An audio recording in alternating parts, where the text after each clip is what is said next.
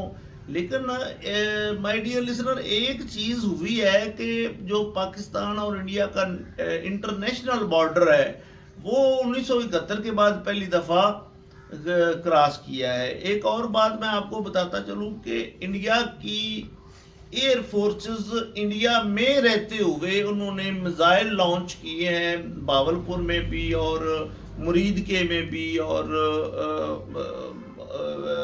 جو جموں کشمیر کے کچھ 2-3 مقامات ہیں وہاں پر بھی.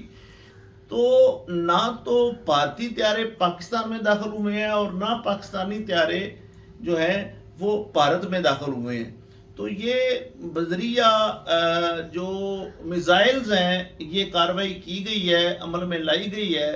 لیکن جو پاکستان کے پاس چائنا کی ٹیکنالوجی ہے اور چائنا کے جو میزائلز ہیں ان کے تھرو جو نقصانات انڈیا کو پہنچے ہیں وہ انشاءاللہ تعالی اب مزید خبریں کھل کر سامنے آ جائیں گی کچھ وقت بعد. تو پتہ چل جائے گا کہ رافیل طیارے کتنے گرے ہیں، اور باقی ایک روسی ساختہ طیارہ گرا ہے اور ایک انڈیا کے پاس بڑا پرانا جہاز ماڈل، بڑا پرانا ماڈل ہے وہ گرا ہے، اور ایک جو ہے وہ گرا ہے ان کا ڈرون. تو مائی ڈیئر لسنر، یہ انہوں نے اس آپریشن کا نام رکھا ہے سندھور. تو یہ تو ان کی مانگ میں سندھور بھرا گیا ہے، اور سندھور جو ہے وہ ان کا ادھر رہ گیا ہے اور مانگ ادھر ان کی بیوہ ہو گئی ہے.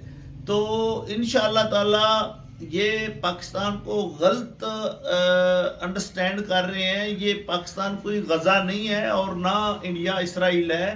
پاکستان ایک ایٹمی طاقت ہے. پاکستان کی مسلح افواج پوری دنیا کی بہترین افواج میں سے ایک فوج ہے، اور پاکستان ایک بڑا ملک ہے اور ہماری 26 کروڑ آبادی ہے. تو انشاءاللہ ہم اپنا دفاع کرنا جانتے ہیں، ہمارے جذبے جوان ہیں، اور ہم انشاءاللہ تعالی دندان شکن جواب دینے کی اہلیت رکھتے ہیں. جتنا اسلحہ آپ کی فوج کے پاس ہے، میں ایک تعداد و شمار بتاتا چلوں کہ آپ کو اپنی برتری پر بڑا ناز ہے. آپ کی 14 لاکھ فوج ہے، جبکہ آپ کے 1 کروڑ 40 لاکھ عوام کی فوج ہے، اور ہماری 25 کروڑ عوام کی 24 کروڑ عوام کی جو فوج ہے وہ 7 لاکھ ہے. تو اس لحاظ سے تو آپ کی فوج کی تعداد 50 لاکھ سے اوپر ہونی چاہیے تھی. تو یہ کوئی برتری نہیں ہے، اور شارٹ ٹائم جو کنفلکٹ ہے یا جو جنگ ہے اس میں تو انشاءاللہ تعالی ہم آپ کو لانگ میں بھی دیکھا جائے گا، وہ بھی انشاءاللہ ہم پیچھے ہٹنے والے نہیں ہیں. لیکن ابھی آپ کو جواب دینا باقی ہے.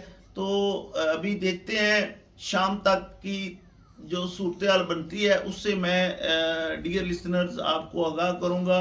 ابھی تک تو یہ انہوں نے بچوں اور خواتین پر اٹیک کیا ہے، اور 8 ہمارے ٹوٹل جو شہید ہونے والے ہیں ان کی تعداد ہے، اور 25 سے 30 ہو سکتا ہے شہید ہونے والوں کی تعداد زیادہ ہو جائے، کیونکہ 2 اس میں مسنگ بھی ہیں، 2 لوگ، اور اس طرح کچھ صورتحال ہے جو واضح ہو جائے گی.